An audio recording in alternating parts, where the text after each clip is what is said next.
Let's say that you are in a situation where you have a boss who's intolerable, and maybe what you'd like to do, the resentment is built up over 5 years, and you'd like to go in there and yell at him and tell him everything you think. And you think, well, that's the truth. It's like, well, it's not a very sophisticated truth, because you're doing a shallow and impulsive analysis of the situation. Like, it would have been the case that you've already compromised yourself in 500 ways. And I'll get back to the playing the game issue, because you do have to discipline yourself too. And you have to discipline yourself to some degree by allowing yourself to do arbitrary things that are part of the system, right? That's a necessary part of discipline. And discriminating that from compliance with unethical activity is very difficult. So that's a hard situation. But let's say you're going to counsel someone who has an intolerable boss, and they come in and they're right at the end of their tether, because maybe that's why they come for counseling. They say, I really want to tell that son of a bitch what I think of him. And you think, well, wait a second here. Okay, first of all, you've already eradicated from the list of reasonable possibilities that decision by failing to say small things that you could have said all the way along. And it's not like you can just all of a sudden blurt all of that out now, and that wipes the slate clean, and that constitutes truth. It's too unsophisticated. So let's think, okay, so what is it that you want? Well, I don't want this job anymore. It's like, okay, now let's actually have a strategy about this then. You don't want this job anymore. Can you get another job? Well, I don't think so.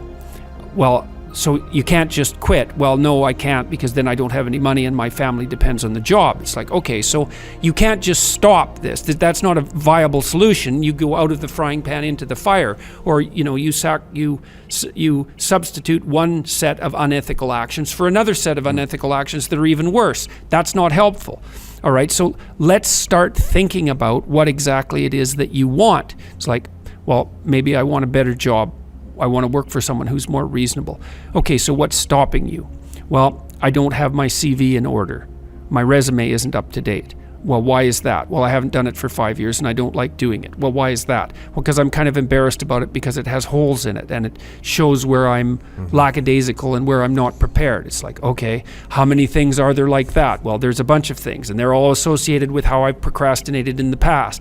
It's like, okay, what are we going to do to rectify that? So I'll say to people, why don't you update your CV? That's what we'll do first, because if you're going to look for a different job, I'm not saying you're going to look for a different job.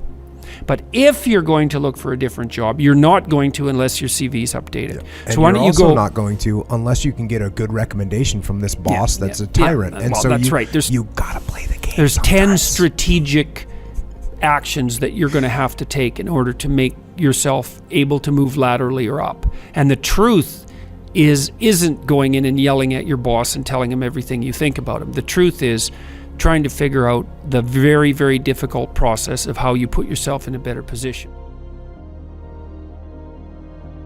One of the things that's quite fun about this lecture tour is the letters that I receive, or the stories that people tell me about switching jobs, because they do realize that and I often talk to people about consulting their resentment. Resentment's a really useful emotion, like it's really dangerous. It's one of the most dangerous psychological states, I believe, but it's unbelievably useful, because resentment usually only means one of two things. It either means quit whining and take it on because you're immature, or it means you're allowing yourself to be taken advantage of and you have something to say or do. And so you want to sort out the first part and find out if you're just being immature, and you can think that through and you can talk to people.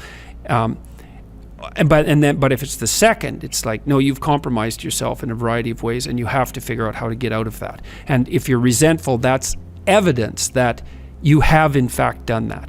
Okay, so now the issue would be, well, how can you set your life up so that you can be without that resentment?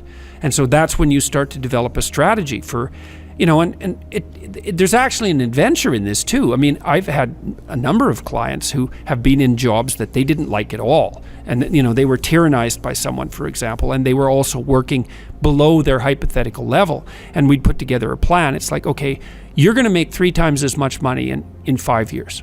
That's the plan.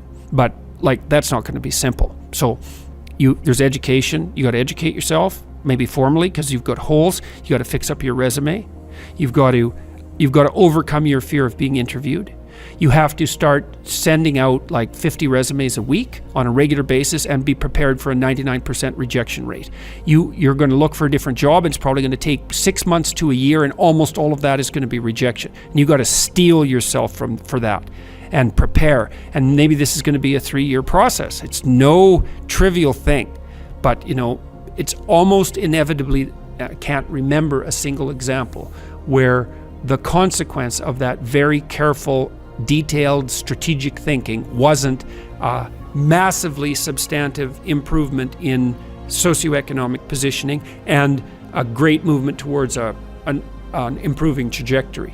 And there's advantages even along the way, because even before that happens, the fact that you're taking genuine steps to put yourself in a better situation immediately starts to reduce your resentment, even if it isn't having positive consequences to begin with. But you have to be realistic about it. It's like, look, it's going to be hard to update your CV because you're embarrassed about it, and you should be.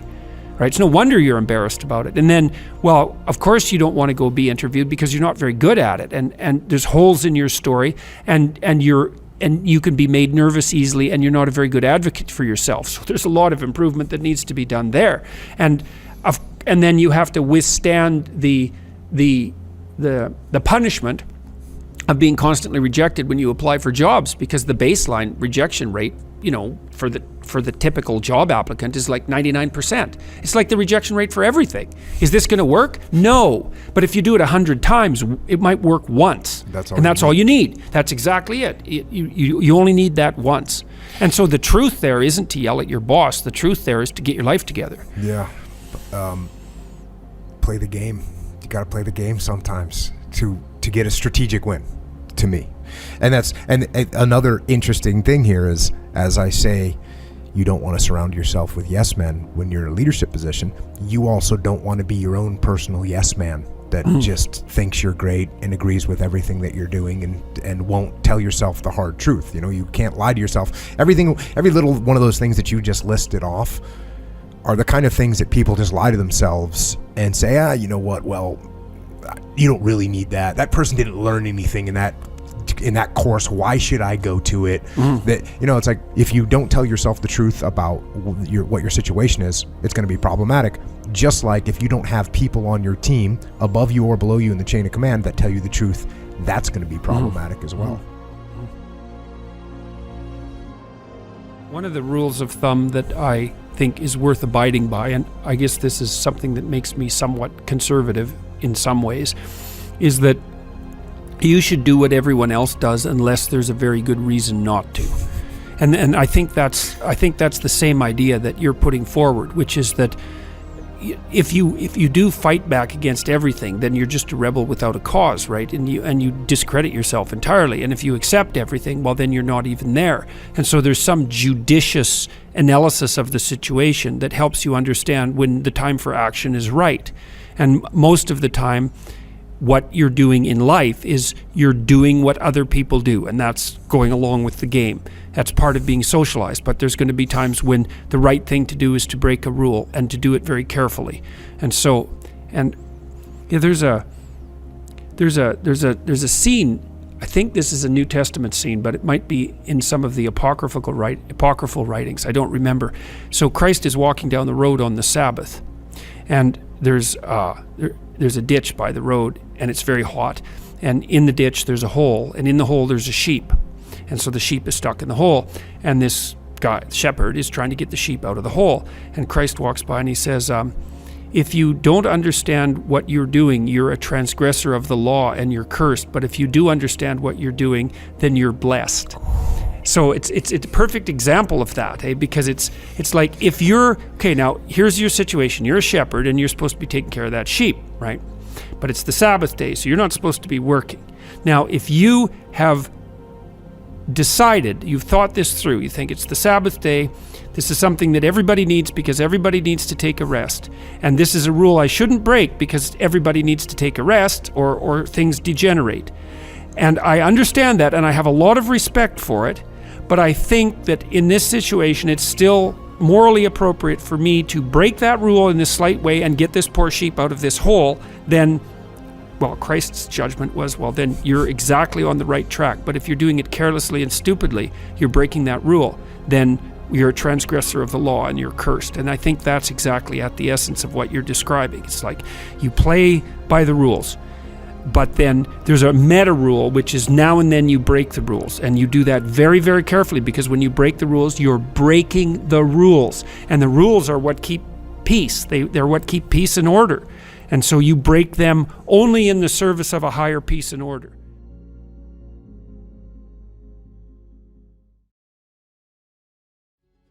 One way of conceptualizing yourself is that you're one speck of dust among 7 billion. And when you conceptualize yourself that way, you might think, well, what difference does it make what I say or do? And that's actually quite convenient for you, because if it doesn't matter what you say or do, then you don't have any responsibility and you can do whatever you want. The price you pay for that is a bit of nihilism, but if you don't have to shoulder any responsibility, that's a small price to pay. That's the underground motivation for nihilism. But the other way of looking at it, and this is actually the accurate way of looking at it, is that you're in a network. You're a node in a network, and so you can do a little bit of arithmetic very rapidly and just figure out how powerful you are. You know 1,000 people. You're going to know more than that over the course of your life, but let's say 1,000 for the sake of argument for now. They know 1,000 people. That means that you're one person away from 1,000,000 people and 2 persons away from 1,000,000,000 people. And you're the center of that network. And now the way networks work is that information propagates in a network manner. So don't underestimate the power of your speech. Now, you know, Western culture is phallogocentric. Let's say it. Okay, so we'll say, yeah, that's just fine. That's exactly what it is. It's predicated on the idea of the logos, that the logos is the sacred element of Western culture. And what does that mean? It means that your capacity for speech is divine. It's the thing that generates order from chaos and then sometimes turns pathological order into chaos when it has to. Don't underestimate the power of truth. There's nothing more powerful. Now, in order to speak what you might regard as the truth, you have to let go of the outcome. You have to think, all right, I'm going to say what I think, stupid as I am, biased as I am, ignorant as I am. I'm going to state what I think as clearly as I can, and I'm going to live with the consequences no matter what they are. Now, the reason you think that's an element of faith. The idea is that nothing brings a better world into being than the stated truth. Now, you might have to pay a price for that, but that's fine. You're going to pay a price for every bloody thing you do and everything you don't do. You don't get to choose to not pay a price. You get to choose which poison you're going to take. That's it.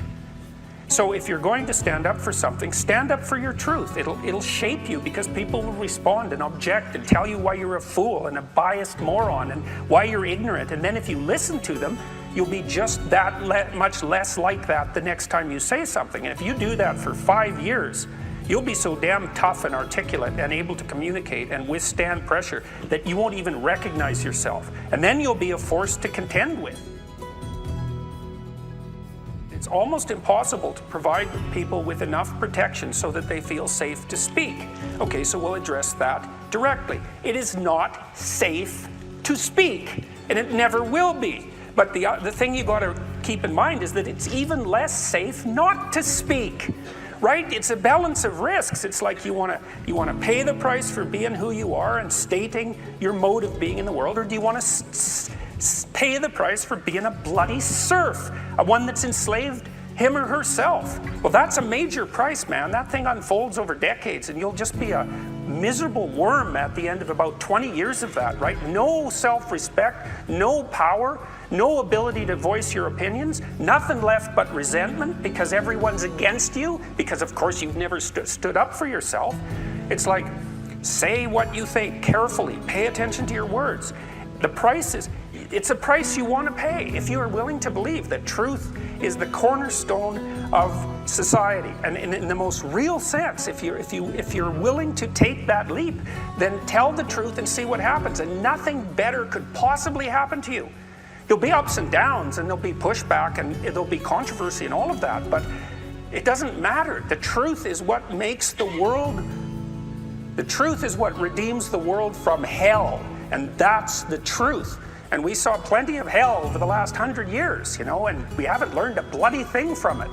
It's like, wake up, tell the truth. Tell the truth, or at least don't lie, if that's a start. You should concentrate on who you should become, especially if you're young. And so let's say you're miserable and nihilistic and chaotic and depressed and all of that now, and you have your reasons, you know, terrible parenting, abuse, all of those things. It's like, well, you should feel good about yourself. It's like, no, it's not the right message. Is that it's more like you should understand how much potential there is within you to set that straight. And then you should do everything you can to manifest that in the world, and it will set it straight. And that's better than self-esteem. It's like you're in a crooked, horrible position. Okay, fine. There's a lot of suffering and pain associated with that. Yeah, you can't just feel good about that because it's not good. But you can do something about it. You can genuinely do something about it. And I think all the evidence suggests that that's the case. Yes. So I'm telling young people, look, no matter how bad your situation is, I'm not going to pretend it's okay. It's not okay. It's tragic, tainted with malevolence. And some people really get hurt by malevolent people, like, you know, terribly hurt. Sometimes they never recover. It's really awful. But there's more to you than you think. And if you stand up and face it with a positive, with a noble vision, with discipline and intent, you can go far farther to overcoming it than you can imagine. And that's the principle upon which you should predicate your behavior. And I think that one of the things that's really nice about being a clinical psychologist is that this isn't just guesswork. Like, one of the things, we know two things in clinical psychology. One is truthful conversations redeem people. Because if you come to a clinical psychologist whose worth is salt, you have a truthful conversation. The conversation is, well, here's what's wrong with my life, and here's what caused it. You know, maybe it takes a year to have that conversation, and both of the participants are doing everything they can to lay it out properly. Here's how it might be fixed. Here's what a beneficial future might look like. And so it's a completely honest conversation if it's working well. And all that's happening in the conversation is that the two people involved are trying to make things better. That's the goal. Let's see if we can have a conversation that will make things better. Okay, so we know that works. It does make things better. And then another thing we know is that, well, let's say there's a bunch of things that you're afraid of that are in your way. So you have some vision about who you want to be. Maybe you have to, you know, you want to be successful in your career, so you have to learn to talk in front of a group. It's like, okay, well, you're afraid of that. It's like, no wonder you don't want to be humiliated. So, okay, so what do we do about that? Well, maybe we first get you to speak in front of one person, and then 3 people, you know, for 5 minutes, and then for 10 minutes. Like, graduated exposure to what you're afraid of. Voluntary graduated exposure to what you're afraid of is curative. And that's true. It works. The documentation is in. It's how people learn. So to tell people that if you confront the world forthrightly, if you speak the truth, and you expose yourself courageously to those things that you're afraid of, that your life will improve, and so will the life of people around you. Like, as far as I'm concerned, that's as close to undeniable fact as we've got. And it also dovetails nicely with the underlying archetypal stories, the heroic stories. It's like, go out there, find the dragon, confront it. It's a dragon, it might eat you, it's dangerous. But it's worse to cower at home and wait for it to come and devour you. Go out there, confront it, get the gold, share it with the community. It's like, yeah, it's the oldest story of mankind. Well, there isn't any difference between the fool and someone who's courageous, right, from an archetypal perspective. And I mean, Abraham is a fool, obviously, when he starts his adventures. I mean, the story lays it out in that manner. He's far too old to be leaving home, for example. He's a late bloomer, you know, and then he has a lot of catastrophic adventures along the way. And certainly you could imagine that had you encountered him when he first encountered the famine in the land of strangers, when he first went out, that the idea that he had followed his misguided intuitions would have been self-evident. But in the Abrahamic stories, there is this call to get out and do. And that's it. And the thing is that, you know, one of the things I've learned, to make it concretely, is that, like, I've done a lot of different things in my life, and every time I did a new thing, I was a fool. I did it badly. I was an imposter, right? And because when you first start to do something, you don't know what you're doing. But that's okay. That's an acceptance of your vulnerability, right? And your ignorance. That's humility in some sense. The willingness to be a fool in the land of strangers. That's it. The willingness to be a fool in the land of strangers. And that's an act of courage, because you also reveal your vulnerability to the world by stumbling around, But as long as you're stumbling forward, then you're going to move forward. Now, how do you do that more concretely? You aim at an ideal, right? And you aim at an ideal that's beyond you. Now, maybe you don't aim to begin with at an ideal that's so beyond you that you're crushed by its magnificence, you know? Maybe that's too demotivating to move you. But you could at least conceptualize yourself as the you that you are with fewer of the faults that you know of. And that's a good start. And I also think that's associated with the idea of humility. Take stock. Figure out how it is that you're not who you could be. And then move in that direction.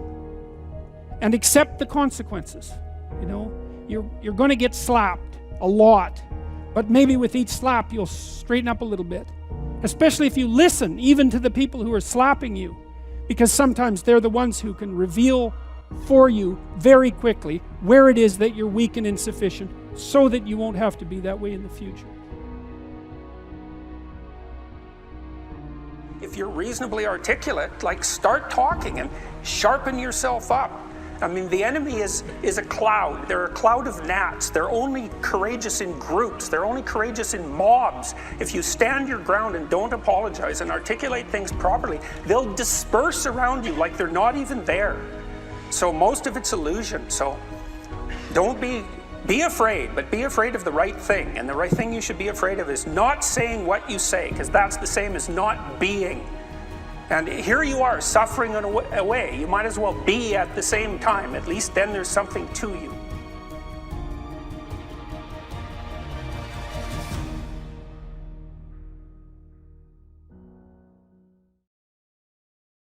Here's an example of the Pareto distribution. You know, there's a rule of thumb that if you run a company that 20% of your employees do 80% of the work, or that 20% of your customers are responsible for 80% of your sales, or that 20% of them are responsible for 80% of the customer service calls. Same thing, but that's not exactly the rule. The rule is worse than that. The rule is, in a given domain, the square root of the number of people operating in that domain do half the productive work. So you think, well, you have 10 employees, 3 of them do half the work. It's like, yeah, okay. What if you have 100 employees? Then 10 of them do half the work. What if you have 1,000 employees? Well, then it's 30.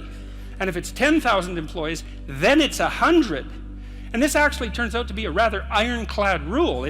It applies across very, very many situations. It applies, for example, to the mass of stars and the size of cities.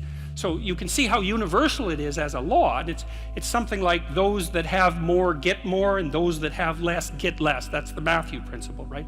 To those who have everything, more will be given. From those who have nothing, everything will be taken away. And the economists sometimes call that the Matthew principle. And so what that lays out is a world that's rife with inequality. So you know, you hear this idea that I think it's the 85 richest people in the world have more money than the bottom 2 billion.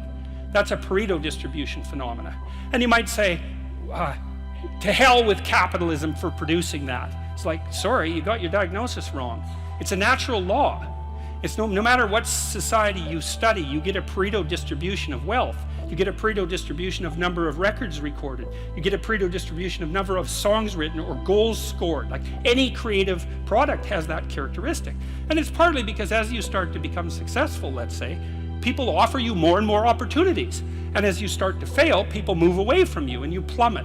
And so, okay, so that's rough. So what it means is that there is always a landscape of inequality.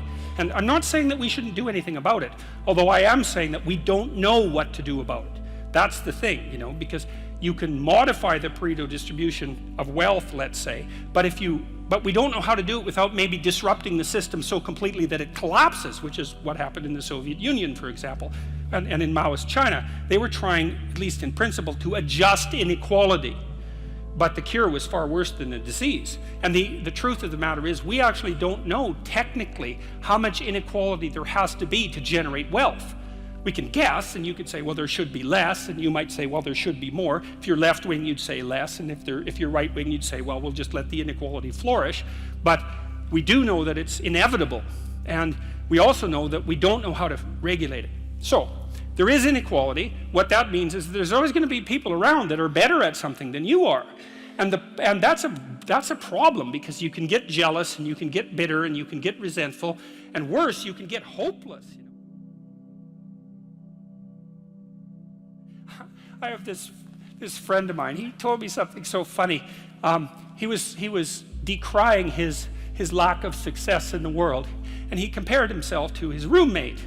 And he said, his college roommate was doing much better than he was. And his bloody roommate was Elon Musk. It's like, really? It's like, oh, you're not doing as well as Elon Musk. Well, you can see he would take it rather personally, because they were roommates and everything. It wasn't like he was doing badly. Like, he was doing pretty damn well. It's like, I'm not as good as Elon Musk. It's like, yeah, well, you and like 7 billion other people, But I thought it was instructive because you have to be careful who you compare yourself to. Now, you can't just not compare yourself to successful people, right? Because then you don't have anything to aim at. And one of the things I learned from Jung, this was a cool thing, I'm going to make a real lateral move here. Jung thought the book of Revelation was appended to the Bible because the Christ in the Gospels was too merciful. He was too nice a guy. Now, he's an ideal, right? And Jung said, wait a second, an ideal is always a judge. That's the thing about an ideal, because you're not as good as your ideal, so your ideal is a judge. And Revelation has Christ coming back as a judge, and that was Jung's explanation at the level of the collective unconscious for the pasting of that remarkably strange and terrible book onto the end of the Bible. So, well, anyways, my point is an ideal you need an ideal because you have nothing to aim at, but an ideal is a judge, and you always fall short of the ideal. So how the hell can you have the benefits of having an ideal without having the crushing blow that goes along with having the judge that always regards you as insufficient? So I was trying to work that out in the chapter, and this is something I've had to work out a lot as a clinical psychologist. It's like, well, let's say you need a goal, but we don't want to let your distance from the goal crush you. So you got to set up a goal, and then you got to break the goal down into parts so that you can move towards it and you have a fairly high likelihood of doing it. So that's a bit of practical, I wouldn't say advice, it's because it's better than advice. It's some practical knowledge about how to go about achieving an aim. Set a high aim, but differentiate it down so you know what the next step is, and then make the next step difficult enough so you have to push yourself past where you are, but also provide yourself with a reasonable probability of success. It's also what you do with children, right? You want to push them because they need to grow up and be more than they are, right? But you don't want to crush them with constant failure. So what you do is aim high and make the goal difficult but proximal. So anyways, so that's one way of looking at it. But then the next thing is, I've had many clients in their 30s who are trying to, this is more true with women, I would say. A lot of women who are very high achieving and who established their career goals at 30 and then want to differentiate out their life. They want to have a husband, they want to have a family, they're trying to figure out how to do that. And one of the things I've noticed that around 30, you really have to stop comparing yourself in some ways to other people. And the reason for that is that the particularities of your life are so idiosyncratic that there isn't anyone really all that much like you, because the details of your life happen to matter. And so maybe you compare yourself to some rock star or something like that, and the person's rich and famous and glamorous and all that, but they're alcoholic and they use too much cocaine and they've had 3 divorces, and it's like, how the hell do you make sense out of that? Is that someone that you should judge yourself harshly against or not? The answer is you don't know, because you don't know all the details of their lives. And who do you know that you can compare yourself to? That's easy. You. Yesterday. So here's a good goal. It's something like, well, aim high. And I really mean that. It's like, and we'll talk about that a little bit too. Aim high, but use as your control yourself. It's like, so your goal is to make today some tiny increment better than yesterday. And you can use better, you can define better yourself. This doesn't have to be some imposition of external morality. You know where you're weak and insufficient, where you could improve. You think, okay, well, this is what I'm like yesterday.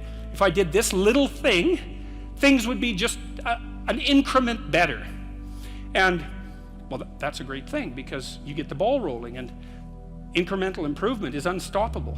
You can actually implement it, and it starts to generate Pareto distribution-like consequences. It starts to compound.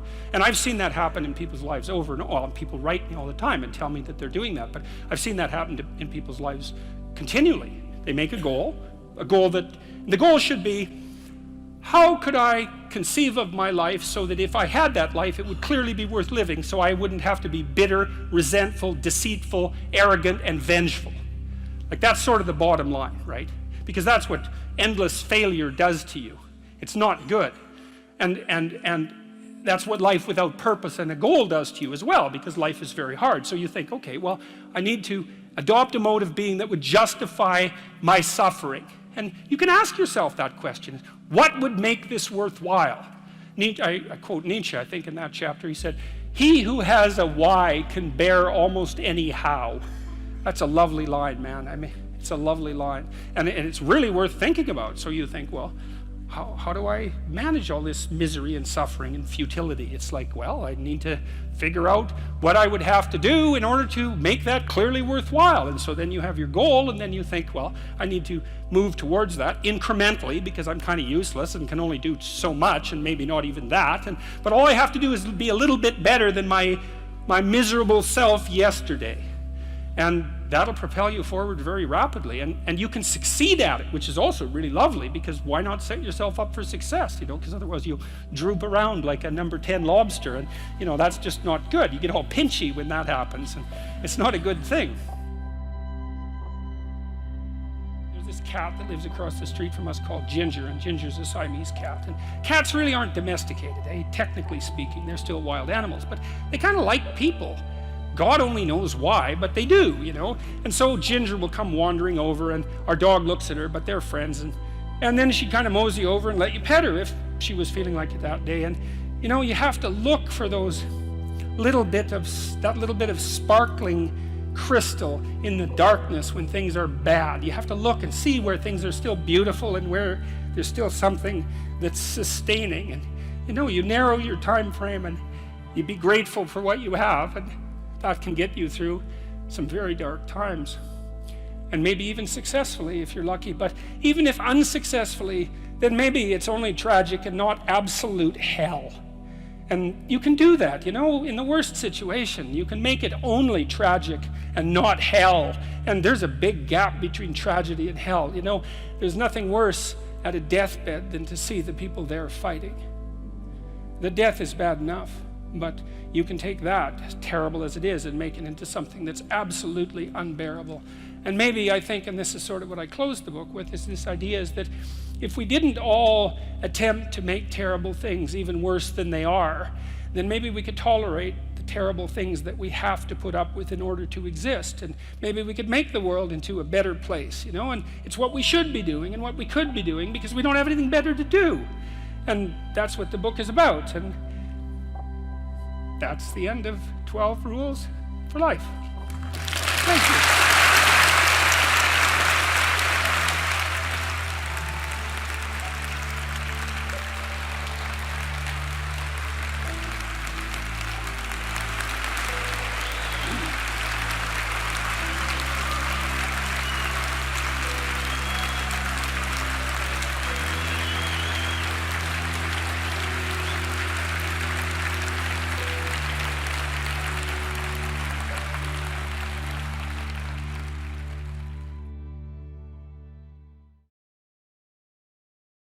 You change the world you live in phenomenologically, psychologically, by changing what you aim at.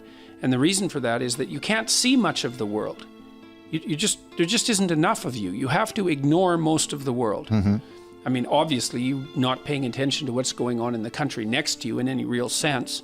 So, for example, I mean, the fact that you're localized right here and right now means there's all sorts of things that you just physically can't attend to. But even in the space you're in, you're basically blind to everything that isn't serving the purpose that you're aiming at. So that's worth thinking about. If you're blind to everything that isn't serving the purpose that you're aiming at, and you can't see anything good, then one potential conclusion is that you're not aiming at the right thing, because there's lots of things in the world that could manifest themselves to you. And I really mean this physically. It's a physical thing as well as a psychological thing. And so if all you see in the world is frustration, misery, cruelty, tragedy, and malevolence, and that's crushing you, then you can ask yourself, well, are you so certain that you're aiming at the right thing? Now, I'm not saying that all people suffering is a consequence of the inappropriateness of their aims. I think that's a big mistake, because there's an element of life that's sort of ineradicably arbitrary. Then that's. You mean the randomness of the universe, basically? Yeah, well, the fact that bad things happen to good people, it's basically as simple as that. Or terrible things happen to good people even. Or even that terrible things happen to bad people. There's a randomness element to it. And you don't want to get too high on your horse about that and assume that, if something bad happened to you, it's because it's your fault. Sometimes it's your fault. And sometimes there's something you could do to decrease the probability that will happen again. But sometimes you're just, you got hit by a bus and the bus jumped the curb, and that's just how it is. But having said that, you don't want to underestimate the degree to which you can change the way the world manifests itself to you by changing what you're aiming at. So then the question, of course, becomes, well, what should you aim at? And the first answer to that is, we should aim at something, right? Something, that's the first rule. Aiming at something is better than not aiming at something. So I wrote a fair bit about that in 12 Rules for Life too. There's a rule in there that says compare yourself to who you were yesterday instead of who someone else is today. That's something that you can aim at. Even if you don't know what's up, you might be able to think, or what direction up is, you might be able to think, well, I'm reasonably aware of some of my flaws, and not flaws necessarily by other people's reckoning, although that too, but flaws by your own, that you've identified by your own internal sense of orientation, things about yourself that you're dissatisfied with that you could change. It's like, well, you could start changing those, like in small ways. That turns out to be way more powerful than people think. Not only do you start to outline what your aims might be, but you also start to treat yourself like you're the sort of person who can have aims. And that's a real revelation for many people, because they believe consciously or implicitly that life is something that happens to you. And fair enough, there's an element of life that happens to you, but it doesn't life doesn't happen to you any more than when you're captaining a ship, the ocean takes you where it wants to go, right? Sometimes the ocean takes you where it wants to go, and sometimes that's to the bottom of the ocean. But if you have a seaworthy ship and you're a decent captain, then you can make your way across the ocean, even if there's a storm. And that's a good metaphor, that sailing metaphor. It's also why I think people love sailing so much, because it has that metaphorical or metaphysical reality to it, as well as being something practical. Plus the promise of bounty behind the horizon, probably, if you start moving towards a particular goal. Yeah, well, that's it. And it's also it's a bounty that can increase as you progress towards it as well. It's like, well, I'd like things to be slightly better than they are today. Yeah. Okay, well, then tomorrow will be a little better, and then what you're aiming at is a little, grander, nobler, grander, both of those things. You've improved your position, and that feels good in itself, and that gives you a sense of control, I think. And a sense of hope, because if you've done it once, even a bit, you think, oh, well, I did it once, I can probably do that much again, and maybe I could even do more. And maybe if I practiced hard for like 10 years, I might get really good at this. And the thing is, people do get really good at it. They get amazingly good at it. And then you meet people now and then who, they're very astute captains of very powerful and fast ships. You think, well, how do you get there? It's, well... incrementally, probably. Yes, incrementally. You start with a raft and you start building towards that speedboat. Yeah. Right, exactly. And it helps to be healthy, and it helps to not have tragedy befall you, and all of those things. You need good fortune. You need to avoid the hurricanes to keep the metaphor going. Although sometimes I wonder if sometimes you need the hurricanes to become a better captain, because a lot of the people that I've met that are really highly focused and goal-oriented also have some past trauma in their lives, that something happened to them that showed them that, well, life can be a bitch, and sometimes it's rough. And that sort of hardened them to do the things that they need to do in order to get to their goals. Yeah, well, that's a little bit better. Yeah, that's an initiation process. Well, it is really useful to know the difference between something terrible and something unfortunate, And you need to have had a terrible experience before you can really distinguish between those two. And then you have to learn that, well, it helps you learn what you should be worried about and what you shouldn't be worried about, but it also helps you know that you're tougher than you think you are. We brought students into the college during their orientation day in the middle of the summer, and we had them do their future authoring program where they lay out their vision for their friendships and their education and their career goals and the plan that they might want to implement to deal with temptations like drug and alcohol use, and their use of free time, their productive use of free time, and their physical and mental health, and ask them to write about what their life could be like in 3 to 5 years if they were treating themselves properly and were on a good pathway, and then also to write about how terrible their lives could be if they let their bad habits. And the effect of that, even they only wrote for an hour, the effect of that was that they were about 35% more likely to stay in school. Have a kind of notion of something like hell that's very well developed in Christianity. And so hell is where you end up when you lie. That's one way of thinking about it, in a very good way. You might think, well, is there any psychological utility in that idea? And the answer is, yeah. You need to know where you could end up if things went wrong, because then you're motivated by fear to move forward. If you're not motivated by fear to move forward, then your fear's in front of you stopping you, because you might think, oh my God, I can't take the risks necessary to attain these goals. What if something goes wrong? Well, it's like, yeah, well then you're frozen. But if you think, no, wait a second, there's risks to proceeding, but nothing compared to the risks of failing. So then the fear is behind you, pushing you forward. That's so you need a vision of hell. It's like, okay, what's your personal vision of hell? You let your life fall apart because of your own stupidity and your own blindness. It's like you're the worst place you could be in 5 years. Well, that's what we ask people to write about. There's works. Nothing like consulting your existential terror. And you think, well, I'd rather go out and party tonight. I shouldn't be working on this. I'd rather go out and party. It's like, well, why not? It's like, oh yeah. Arithmetic helps too. In which sense? Well, this is something I've done with big groups of students and my clients as well. It's like, okay, I ask students in particular between the ages of, say, 18 and 20. It's like, well, how much time do you waste in a day? Is it an hour? And people say no. Is it like 4 hours? No. 10? No. It's usually about 6. I can get a group of 200 students to agree that they're just wasting 6 hours a day. No, and by their own definition of wasting, right? So, okay, so then we do some mathematics with that. We've got the 6, that's fine, 6 hours a day. Okay, so that's 40 hours a week. All right, so then I think, well, what's your time worth? And they think, well, minimum wage, because most of the students, if they went out and worked, they'd only get minimum wage. But that's not right, because that's a discounted version. Their time is worth way more than that if they're working on something useful, because it's an investment. So it's perfectly reasonable to assume that if you're a reasonably bright student, your time is worth $25 an hour, something like that, because of its potential for future payoff. It's okay. Well, that's $1,000 a week. Right, so it's $4,000 a month, it's $50,000 a year. In 4 years, it's $200,000. So that's what wasting your day is costing you. It's like, let's make no mistake about it. You're going to be $200,000 poorer in 4 years because you're wasting your time. Is that really what you want to do? You're rich enough so that you're willing to forego that $200,000. Well, no one's ever sat them down and said, look, put an estimate out of the value of your time.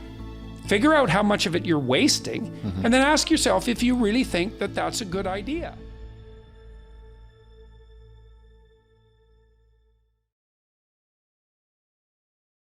To stand up straight with your shoulders back is to open yourself up to the world. You're not in the defensive crouch of a prey animal, technically speaking. And that is the circuitry that's governing posture. It's prey versus predator, something like that. And to stand up like that is to expose yourself to the world, but in a bring it on sort of manner. Not precisely combative, but let's say courageous. And your posture announces that. And it doesn't just announce that to other people. It announces that to yourself. And it's It can be one of those things that can start a virtuous cycle occurring, which is partly why it's taught in the military. You get these guys that come in, they're all slumped over, they don't know how to stand up, they're looking at their feet, their necks are bent. Like, even if they're good-looking men, they don't look good because they're all crunched over. You see people like this on the street all the time. They could be perfectly attractive, except they're completely huddled in. You know, they need to stand up and stretch themselves out, and then they can breathe too. And that's a competent stance. One of the things that the critics of the modern West don't understand about hierarchies is that, first of all, they're everywhere. They're inevitable. If you're going to have a distinction of value between things, you have a hierarchy. And if you don't want to get rid of the distinction of values between things, because then you don't have anything to do. That's foolish. You can't live that way. So I say, well, the hierarchies are based on power. It's like, no, they're not. They're based on competence. And there isn't anything more powerful than competence, but power isn't tyranny. It's not brutality. It's not threat. It might be the hint of all those things, you know, because I don't think you can be fully competent without being able to hint at those things. But hierarchies in the West are fundamentally based on competence. It doesn't mean they're not flawed, because we miss the mark lots, and there's lots of reasons why perfectly competent people don't attain the position that they deserve and that they should have for their benefit and everyone else's. The hierarchies are tainted by corruption, but fundamentally they're based on competence. So, like, if a lobster gets defeated in a fight, then he's statistically more likely to lose the next fight than you would guess from a tally of his previous victories. So that's the first thing. If you lose, you increase your risk of further loss. But if you win, you increase your risk of future gains. That's a very important principle. It's a crucially important principle. It governs life. But yeah, if you take a lobster and he gets all defeated and he's off pouting and won't fight anymore because he's, you know, having a bad day, and you inject him with serotonin, essentially give him antidepressants, it's the same thing, then he'll straighten up and he'll go out and have another scrap. It's like, and I read that, I don't know, it's probably at least 10 years ago when I was reading about, well, the neurophysiology of these neurochemical systems. That's why I got onto it. It was another thing that just blew me away. I thought, really, you're kidding? That circuit is that old? It's like, it's that old? You know, that's way before there were trees, eh? Yeah. That's how long ago that is. And so hierarchy is a patriarchal construction. How about no? How about that's wrong? It's seriously wrong. Right? So one of the things I've suggested to my viewers, this is the men in particular, but not just the men, you should be the most reliable person at your father's funeral. That's a good goal, man. That's a good goal, because everyone's broken in a situation like that. And you adding to that brokenness and misery, I mean, you're going to be grieving, like, no doubt about it, and no kidding. But there's a time to step forward with some character, you know, and it's the same thing. You're going to be at someone's deathbed. You're going to be quibbling with your siblings while you're doing that? While your parents dying? It's like, it's bad enough that they're dying. That's tragedy, right? But you can turn that into hell, no problem. You just get a bunch of people with no character around a deathbed, and it's like, well, it's bad enough, but that turns it into something like hell. And that happens in people's lives all the time. It's like, character is everything. So, and that's why the wise people of our past tradition insisted upon that. They say, well, don't lie. Well, why not? Well, it destroys your character. Well, so what? Well, then you turn suffering into hell. Is that what you want? Maybe, you know, because people will want that. But I would say, walk away from people like that, right? I think we could think about that also in terms of the conversation about meaning that we started to have. It's like, if you win all the time, that's meaningless. Because, well, and you think, why? Because you want to win. It's like, yeah, fair enough. So why would winning all the time become meaningless? It's because your theory of winning isn't sophisticated enough. Because here's how you win. You play the game to win, but while you're playing, you play in a way so that you get better at the game, right? Because you're going to play a bunch of games. Well, it's even more than that. You play the game to win, but you play it so that you get better at the game. Okay, fine, that makes sense. So you want to push yourself, right? Because that's how you get better, and so you need competition to push yourself. So you need to have the risk of loss, because otherwise you won't do it. But here's an even better way of thinking about it. You play the game so that you don't only get better at that game, but you get better at the entire set of possible games. And that's what you do when you're a good sport. It's like, well, so how do you do that? Well, partly you find the proper level of competition, right? So you want to be pushed so that you will make the effort necessary to remove what's useless about yourself and to help foster the growth of what's useful. And if you do that, then you get the joy of participating in the game towards victory, but the extra joy of building yourself more and more strongly at the same time. And so when you tell your kid, doesn't matter whether you win or lose, it's how you play the game. Your kid says, what do you mean by that? And you say, I don't know. I don't know what I mean by that. Because the kid says, I'm supposed to win, aren't I? It's like, well, yeah. So why does it matter how I play the game? It's like, well, then you're stumped. Even though you're right, you just don't know why. Right. But the reason is you want to tell here's the reason. It's like, we can make this very simple. Life is not a game, it's a series of games. It's actually a series of diverse games. Okay, so who's the winner of the series of diverse games? Because that's the real question, right? Not who wins a game. It's like whatever, you win a game. It's like if I hold a gun to your head and we're playing chess, I can say lose. Yeah. It's like I win. It's like, well,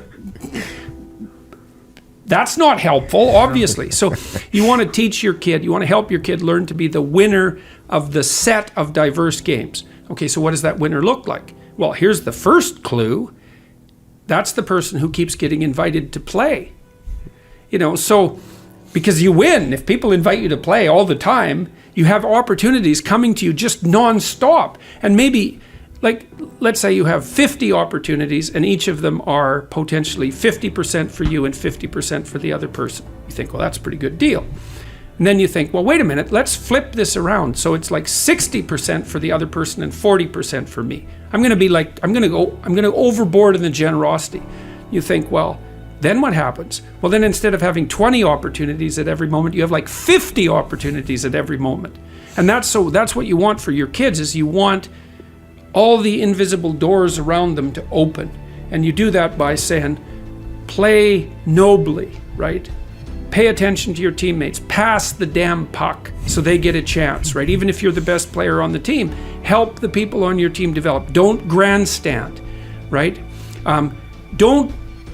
If you have the opportunity to beat your opponent 20-1, in goals, it doesn't happen very often, but it can, especially when kids are playing. It's like, well, maybe after you're up 7-1, it's like, back off a bit. You don't have to humiliate your opponents. It's because it's what would you say? It's contemptible behavior on your part. And so you know that because you go and watch a hockey game or something like that, and you watch a kid that really knows how to play. It's like they're playing like mad to win. They're pushing themselves to be better, but they're paying attention to their damn teammates, and they respect their opponents.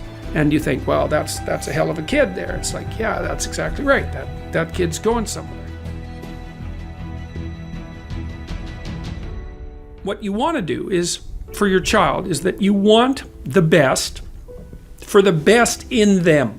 That's what you want. And that's what you want from people that you surround yourself with. Now, they'll hold you to a high standard if that's the case, right? Because whenever you degenerate in any of the multiple ways that you're likely to degenerate, they're going to like whack you on the back of the head and say, clue the hell in. You're demeaning yourself. You're less than you could be. And there's real judgment in that, and it's harsh. But with friends, it's the same thing. You want friends, they're not friends if they're not these people. You want friends who, when something good happens to you, that's good for you, right? They're happy about that. They're not like all bitter and resentful underground and like saying horrible things behind your back and telling you how they did something that was better and trying to drag you down. It's like, that's not helpful. And then when something bad happens to you and you go to them and you say, look, this terrible thing happened to me, first of all, they don't try to top it with some like horrible thing that happened to them because they don't have the patience to listen. And second, they're not secretly gloating about the fact that catastrophe finally befell you. It's like they're actually hurt by it. And that chapter is an injunction. Is like, take a look at the people that are around you. And if they're not on the side of what's good for you, then walk away. Because, well, first of all, that's best for them too. If you put up with that, all you're doing is enabling it. It's like, well, it's okay that you mistreat me in a way that's harmful to me and everyone else. It's like, actually, no, that is not okay. It's not the least bit okay. That doesn't mean you shouldn't try to help someone when they're down. That's a whole different issue.